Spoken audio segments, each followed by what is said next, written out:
From the Military Officers, translated by Charles W. Jones.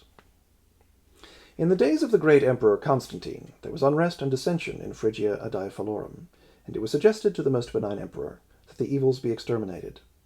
At once he sent an army with the officers in command who were called Nepotianus, Ursus, and Eupralionus. Crossing the strait from their station in Constantinople, they eventually sailed into the Lycian prefecture. They came to a place called Andriache, which constituted the port for the metropolis of Myra, lying 3 miles more or less from it. There they took shore leave from their anchored ship, because there was no wind for sailing. Some of the soldiers separated from the main group to find food and recreation, ostensibly to buy food for the whole party. Shortly, some looters, impersonating those soldiers, were arrested for looting and pilfering. As a result, a great crowd started to riot in a plaza called Plakamatas.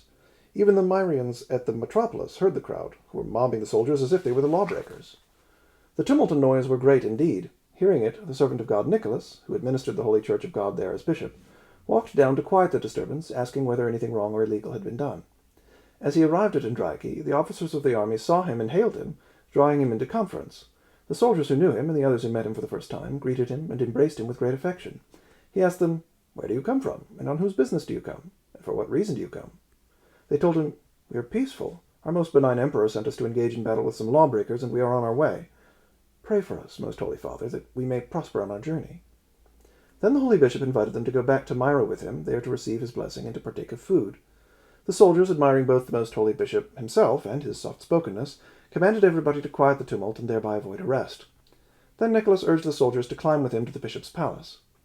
Just then some people came from the city to that most holy man, saying, "Lord, if you had been in the city, 3 innocents would not have been handed over to death as they were, because Judge Datianus, taking those 3 men into custody, has ordered them beheaded. The whole city is in a turmoil because your sanctity was not to be found there." On hearing this, the most holy bishop became downcast.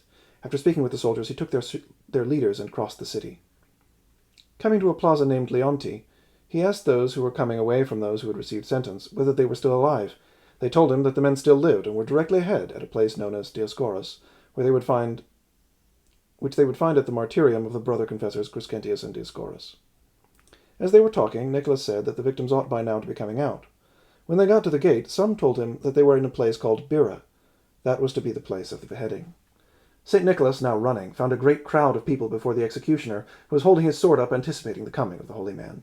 When Nicholas came up to the place of the confessors of Christ, he found the 3 men with their faces covered with linen cloths. They had been placed in position with their hands tied behind them. They were bending their knees and bowing their heads, expecting death. At that moment St. Nicholas, according as it is written, "The righteous are bold as a lion," fearlessly grabbed the sword from the executioner and cast it to the ground. Loosening the men from their chains, he took them with him to the city. Walking down to the praetorium, he thrust open the door and entered the presence of Eustathius the Prices. The Prices, hearing from a guard what had been done, now walked up to honor the holy man. But the servant of God, Nicholas, turned away from him, saying, "Sacrilegious bloodshedder, how dare you confront me, apprehended in so many and such evil acts? I will not spare or forgive you, but will let the mighty Emperor Constantine know about you, and many and how serious are the sins which you have been discovered in, and in what fashion you administer your princely prefecture." Then Eustathius the Prices fell to his knees and begged him, "Be not wrathful with thy servant, Lord, but speak the truth, that I am not the guilty one, but the heads of state, Eudoxius and Simonides." Nevertheless, the holy man answered, "It is not Eudoxius and Simonides who did this, but silver and gold."